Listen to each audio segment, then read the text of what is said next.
FanDuel released Oregon's win total at 10.5. The only other team that high in the Big Ten, Ohio State. That's just how it should be. Here we go. You are Locked On Ducks, your daily podcast on the Oregon Ducks, part of the Locked On Podcast Network. Your team every day.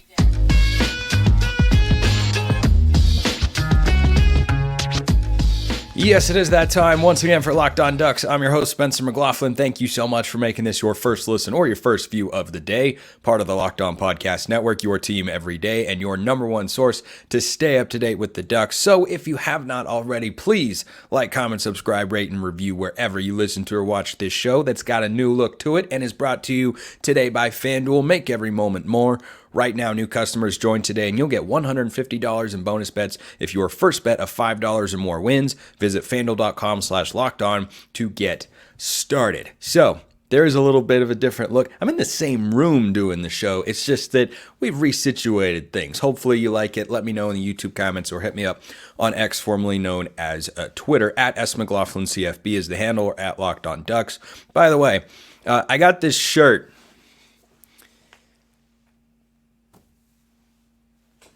For those listening on podcasts, I snagged myself a shirt that has the words, quote, "The grass is damn green in Eugene." I kind of like it. Came in the mail, picked it up not that long before I hopped on here to record. So Oregon's got a really high win total. Oregon's win total is 10.5.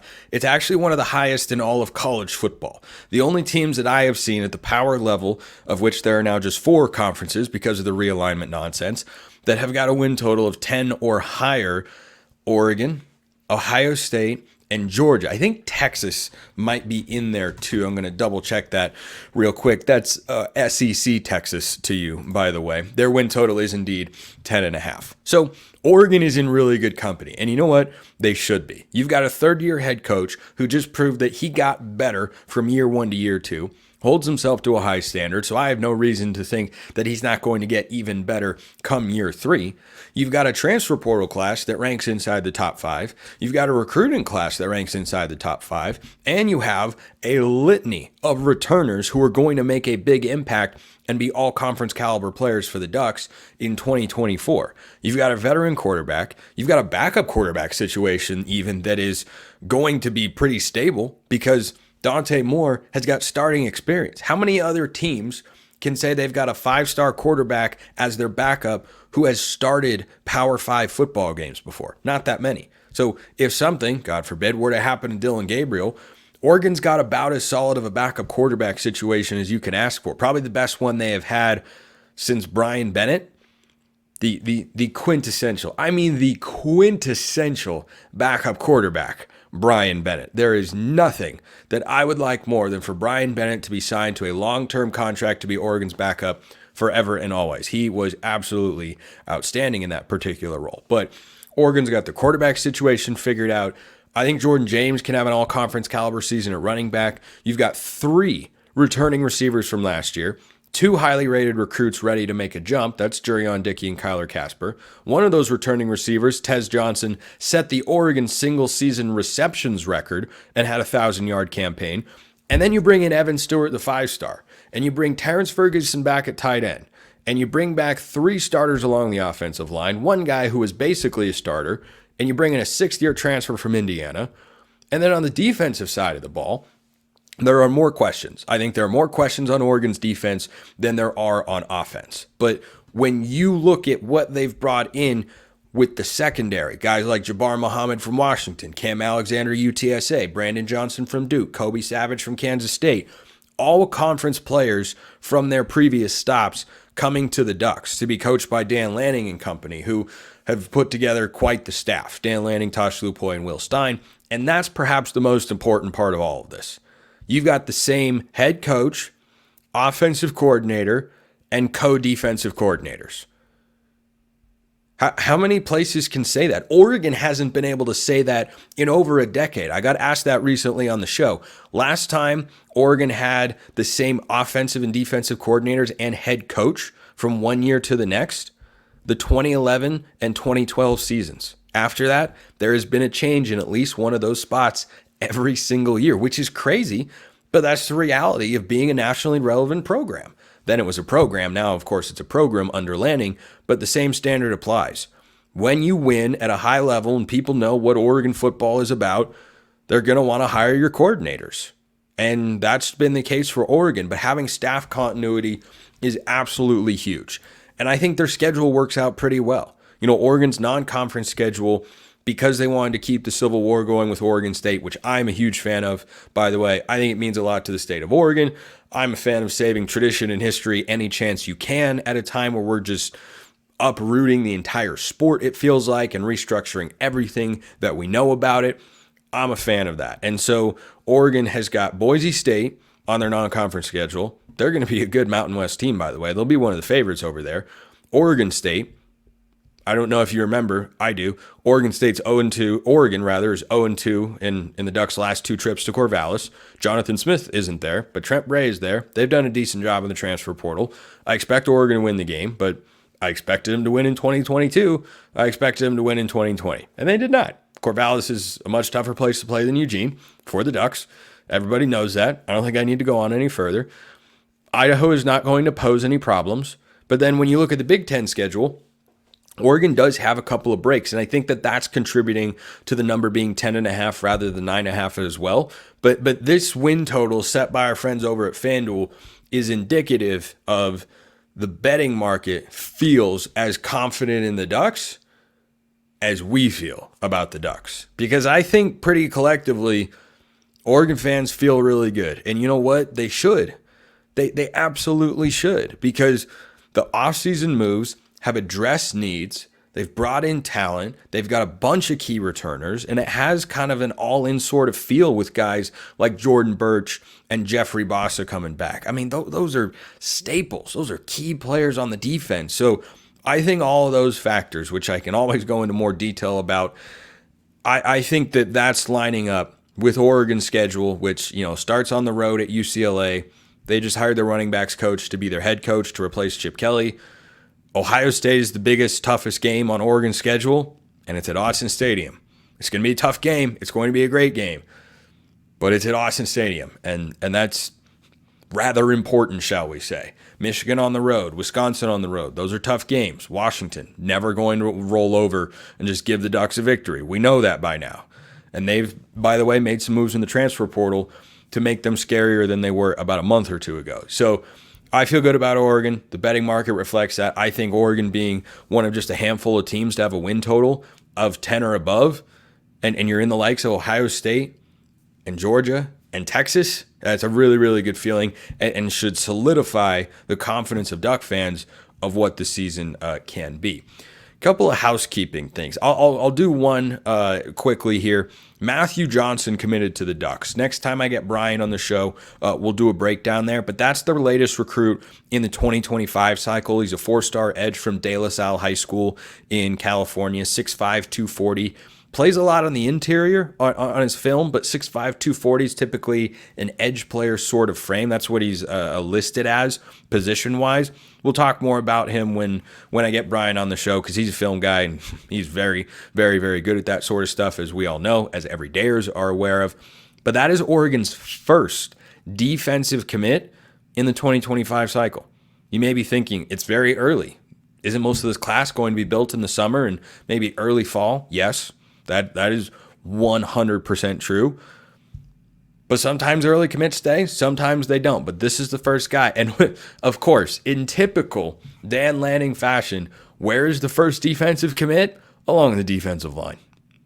That is the calling card of this recruiting staff. And Tosh Lupoi's got a lot to do with that. He's the D-line coach, but it's clearly a priority. Defensive line, always, always, always building in the trenches. There was another addition to Oregon. This was on the staff side of things, and I'm a fan of it. I'll tell you why I like Ryan Walk coming to the Ducks. After I tell you why I like FanDuel, of course. Not just because they set Oregon's line at 10.5, which reinforces what we've been talking about here on the show. Yep, Oregon should be a Big Ten title contender and get into the college football playoff. You can get buckets with your first bet on FanDuel. It's America's #1 sports book. Right now, new customers get $150 in bonus bets with any winning $5 bet. That's $150 if your team wins. Bet on all your favorite NBA players and teams with quick bets, live same-game parlays, exclusive props, and more.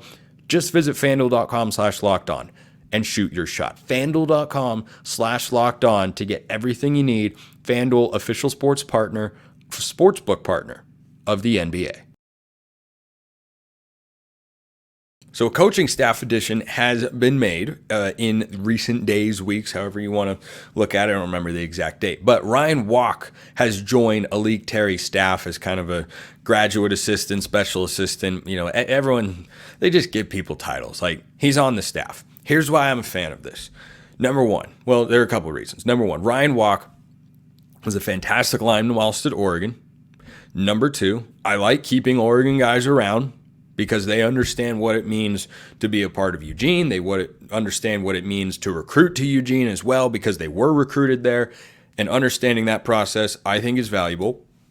Number three, Ryan Walk was coached by Mario Cristobal and Alex Mirabal, who didn't always put together the greatest offenses in the world. But what did they do at Oregon, and what have they done at Miami? They put together great O-lines, and Ryan Walk was a part of that.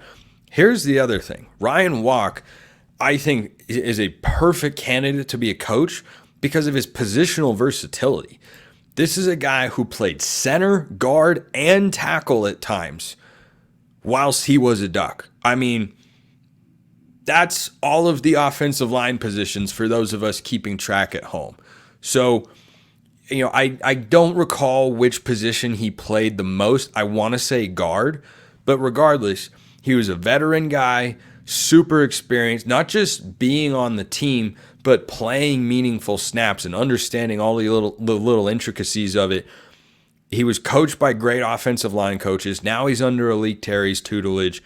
I think, I don't know how long Oregon will be able to keep him around, frankly. I think after a year or two, he'll be able to find a bigger role somewhere else because, you know, I've heard him do some podcast work. He's a pretty sharp guy, and I think that he's just a great candidate to be a coach in some capacity. But anytime you can add somebody like that to the staff, I think that can be a recruiting pitch too, is having somebody there and present that as an opportunity to an offensive lineman and say, hey, if you succeed here and you decide, you know, you don't want to go pro playing football or you can't play pro, you know, we will give you an opportunity if everything aligns. And clearly it has here. So I like that. I like that move for Ryan Walk coming onto the Duck staff under Alik Terry. All right, let's get into the mailbag question. YouTube comments or X, formerly known as Twitter, at @McLaughlinCFB or @LockedOnDucks. DMs, mentions, wide open. If you want priority access and you want to become a Locked On Ducks insider, link in the description to join the subtext community. Go join the flock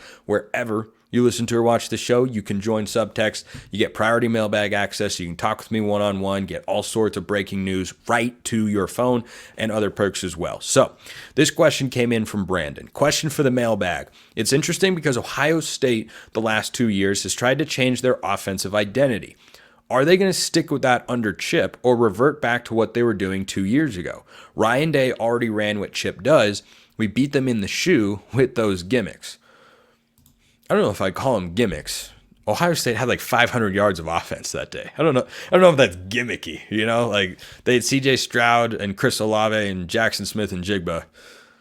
It's pretty good wide receiver room. Was Garrett Wilson there too? Garrett Wilson might have been there too. Wide receiver you up there at Columbus. Anyway, so are they going to do the same sort of work? I expect them to. So Ryan Day has been the play caller at Ohio State ever since he took over as head coach. He is now giving that up. Chip Kelly is not going to be an advisory OC. He's going to be the play caller. And the reason that it's a great fit is because Day played for Kelly at New Hampshire. Ryan Day has coached under Chip Kelly before, and now Chip Kelly is going to be an OC under Ryan Day. Their offensive philosophies, the way they view the game of football, the way they think you win a game of football, are very much aligned. And I think when you look at what Chip Kelly was back at Oregon in the early 2010s compared to what he was at UCLA and what I think he'll be at Ohio State, there are more pro concepts to what he does. It is not exclusively shotgun. It's not exclusively spread you out and run sideline to sideline. There are more power schemes. There's a little bit more physicality to the way that they play football that they did at UCLA. They had physical teams. They ran the football really, really well. I think that's going to continue to be a feature of this Ohio State offense, and Will Howard is their quarterback. Will Howard comes over from Kansas State, where he had just an okay season, kind of got pushed out by Avery Johnson, the young freshman for the Wildcats, who Oregon recruited once upon a time. And Howard goes to Ohio State. After it looked like he was going to USC, he goes to Ohio State. I think it's a much better fit. Why? Because Howard's most productive season in his career, I think he's about to have it with Ohio State and the weapons they've got and the O-line and the run game. But the best season that Howard had leading a team was 2022. They beat TCU, who went to the national championship game, in the Big 12 title game. And Will Howard was the quarterback of that team. He was good. He was solid. He had a dynamic running back in Deuce Vaughn. And Deuce Vaughn was an absolute gamer. I mean, he was LaMichael James and CJ Verdell and Jordan James all in one. He was a fantastic running back. So Will Howard is not someone who fits, I think, very well in an air raid system. It's not when he has succeeded in college. And so Chip coming in, having him at quarterback, you got a veteran guy who can throw the football. I think is capable of a little bit more than what he's shown statistically in his career. I'm pretty sure he just had his first season over 60% completion, but I think he can do a lot better than that if given the proper support. He's got the best running back tandem in the entire country. I love Jordan James and Noah Whittington. I like Jaden Lamar too. They are not Quinshon Judkins and Travion Henderson. That is, again, James and Whittington, assuming Noah Whittington is at full health, that's probably, I'm just thinking off the top of my head, that's no worse than the top 3 running back tandem in the Big Ten. I don't know who Donovan Edwards will be paired with at Michigan. He's very good. Oregon is not outside the top 3 there. But number 1 is Quinshon Judkins and Travion Henderson. Judkins was a back-to-back 1,000-plus yard guy at Ole Miss the last 2 years. He goes to Ohio State to join Henderson. Judkins is a little bit smaller, a little bit lighter on his feet. Henderson's more the power guy.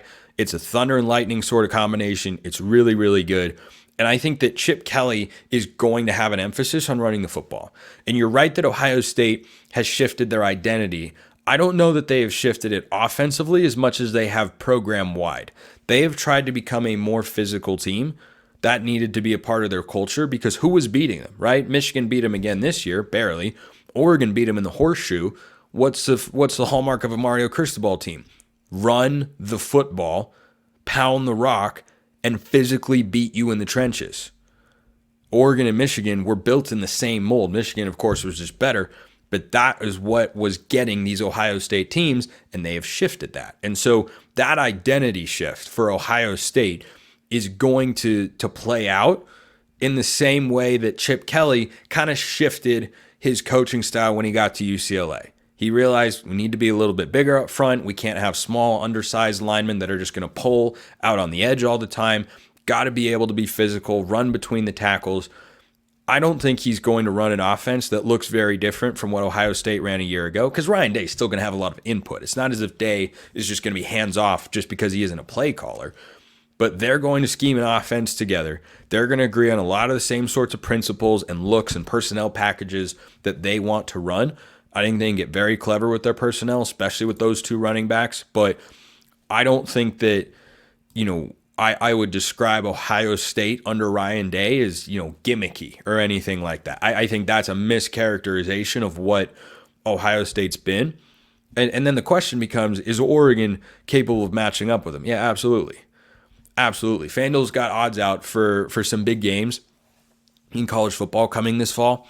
A couple notable ones. Georgia minus 12.5 against Clemson. That game's in Atlanta, but oh boy. Oregon at Autzen Stadium, minus 1.5 against Ohio State. That means Vegas thinks home field gives us the edge by just a tiny little bit. But if it were neutral, Ohio State probably be favored by about a point and a half. So I think that Oregon is well equipped to match up with Ohio State, no matter what they want to run. If they want to spread it out, go sideline to sideline, or just try to be physical up front. Oregon allowed less than 100 rushing yards a game last year. They were very, very good. Pass defense can improve a little bit, but I think the secondary's gotten better, so it will. Long-winded way to answer that question, but I like the question. I like the thought. I like looking around at the different Big Ten teams because it's a new landscape for the Ducks. It's new for all of us. It's new for me as well. And I'm talking about a lot of this stuff over at Locked On College Football too. So I have many thoughts, as always. We still have more show to get to. Who said it's February? Not me, although it kind of is. Who said eBay Motors is great? Me. I did. That was me right here. Passion, drive, and patience. What brings home the winning trophy is also what keeps your ride or die alive. eBay Motors has everything you need to maintain your vehicle and level it up to peak performance, from superchargers, roof racks, exhaust kits, LED headlights, and more. Whether you're into speed, power, or style, eBay Motors has got you covered. With over 122 million parts for your number one ride or die, you'll always find exactly what you're looking for. And with eBay Guaranteed Fit, your part is guaranteed to fit your ride every time or your money back. Because with eBay Motors, you're burning rubber, not cash. With all the parts you need at the prices you want, it's easy to turn your car into the MVP and bring home that win. Keep your ride or die alive at ebaymotors.com. eBay Guaranteed Fit, only available to U.S. customers. Eligible items only. Exclusions apply. So I have a question here on my notes from LD about Oregon's wide receivers. Yeah, okay, I'll do both here. I'll do both these things to wrap up today's show as planned, because I went a little long on that answer, but we'll be able to get it done. All right, question from LD. Spencer, in a hypothetical where Evan Stewart plays well enough to declare post-2024 and the mass exodus of Tez, Trayshawn, Gary Bryant, T. Ferg, Herbert, what do you expect Oregon's pass catchers to look like in 2025? I'd assume some combination of Dickey, Casper, McLaughlin, Sadiq. Do you see any shot of a guy like Jack Ressler seeing the field his sophomore year? Thanks. So a couple of names you left out of there from the 2024 class. Ryan Pelham, who Oregon flipped from USC. Dylan Gresham, who was a 4-star commit. And you got Jack Ressler in there. Those are the wideouts that Oregon's got in there. Roger Saliapaga is another guy. I want to make sure I'm pronouncing that name correctly. I feel like I just left out a syllable in there. Maybe I did not. But Saliapaga, yeah, that's right, is a guy that is 6'4", 220, kind of that Trayshawn Holden, Kenyon Sadiq sort of build, like in between receiver, tight end. He's listed as a wide receiver. I think he's planning to play tight end. I don't really know. I think the staff can go either way with him there. If one of those guys between Saliapaga and Ressler develop, they could be a part of it. I would be surprised if McLaughlin or Pelham is not a big part of the offense in 2025. I'd be very surprised.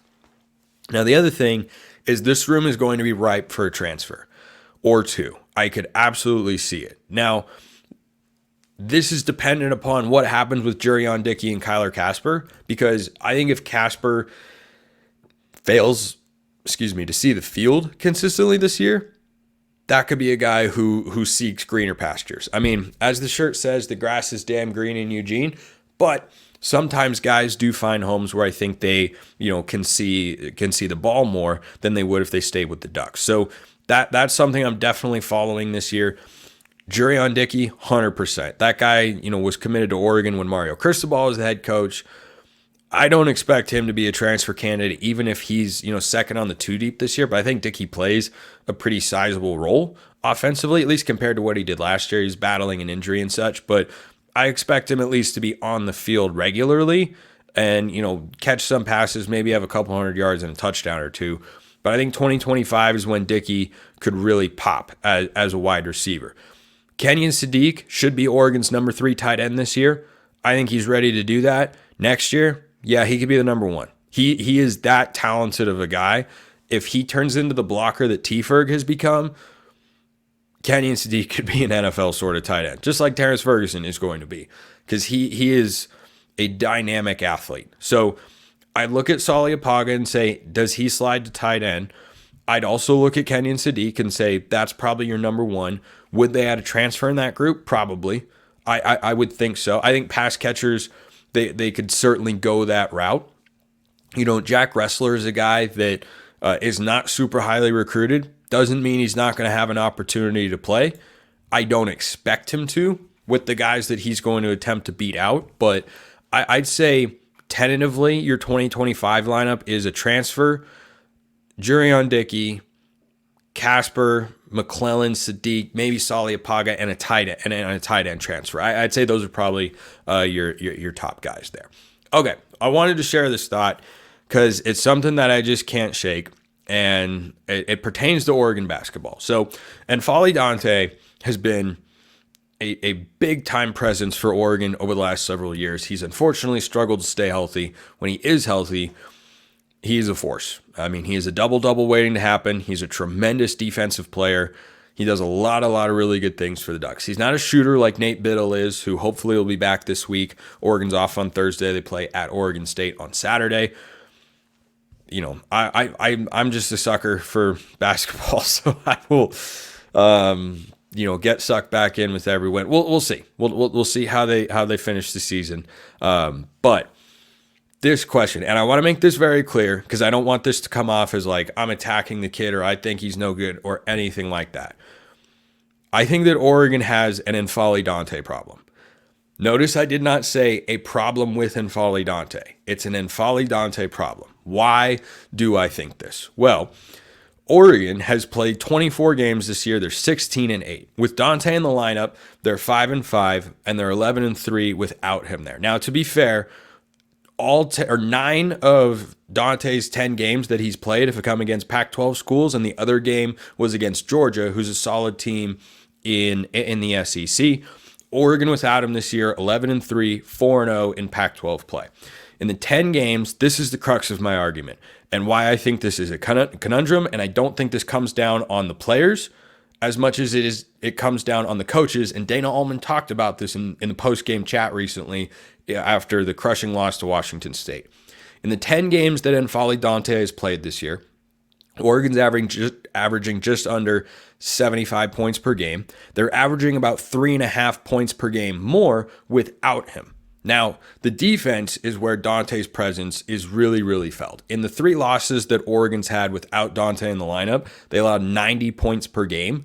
In those 3 losses to Syracuse, Alabama, and Santa Clara, my alma mater, on the year they allow 72.5 points per game. And this past week, it was a great defensive effort, and Dante was a huge part of it. His rebounding is tremendous. But here's my point. I think that when N'Faly Dante is on the floor, the offense doesn't know how to move the ball. And this is something I fully put on the coaching staff, but it is absolutely a problem. Oregon put up 56 points. Yeah, they missed some open threes. That'll happen.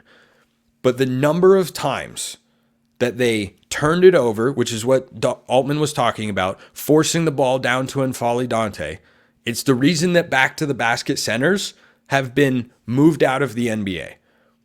They don't have a role. They don't get touches because it's hard to get them the ball, which makes it a stagnant possession and not the most efficient way to score.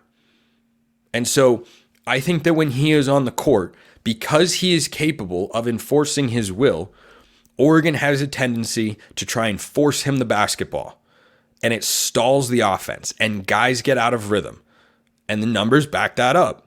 They don't average as many points per game without him in the lineup as they do, or they don't average as many points per game with him in the lineup as they do when he hasn't been in the lineup. And this is not a small sample size. This is a 10-game sample size and a 14-game sample size. So I think that for the Ducks, what they have to figure out is how to limit the number of times they try to go in a post-entry pass. Because a post-up, when a double team can come, and Dante's an average passer, I'd say, when the double team comes over, Oregon's offense doesn't respond very well. So if the other team decides to double, then that pass is nullified, and you've now wasted about 8 seconds of the shot clock. Well, suddenly you have to force, and then bad shots, and this can just snowball over and over again. And the coaching staff has got to make an adjustment, because the players are trying too hard to get him the ball one-on-one in a post-up, and we're acting like it's the only way to get the ball down low to a big man or to get him the ball around the rim. It's not. There are not enough pick and rolls that see Dante setting a screen, which he's very good at because he's a huge human being. He's crazy athletic. You can throw it up to him at the rim. How many times does N'Faly Dante catch a lob dunk? I don't know that I've seen one in the last 3 games. He needs to be working offensively the way Kenny Wooten used to work and Jordan Bell. But because he's a little bit more offensively skilled than those guys and he's bigger than those guys, both Dana Altman, the staff, and the players have this desire to try and force the ball to him. And it stalls the offense, and then shooters aren't in a rhythm. And it does not produce the best version of Oregon basketball that I have seen this year. So I'm not going to sit here and say that I can give you the X's and O's schematic fix for how to do that.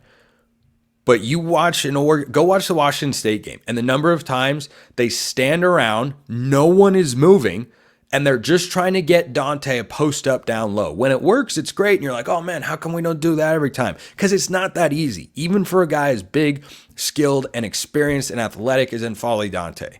He cannot be the focal point of an offense.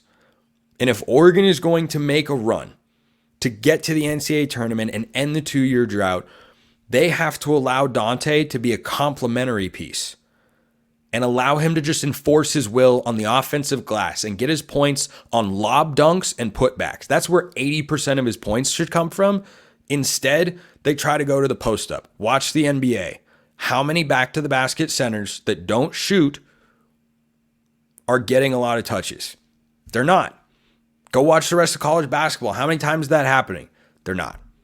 They're not doing it at the rate that Oregon does. That's the N'Faly Dante problem. Again, this is a coaching issue, not a player issue. I love Dante. I don't think they are using him correctly in the context of this team.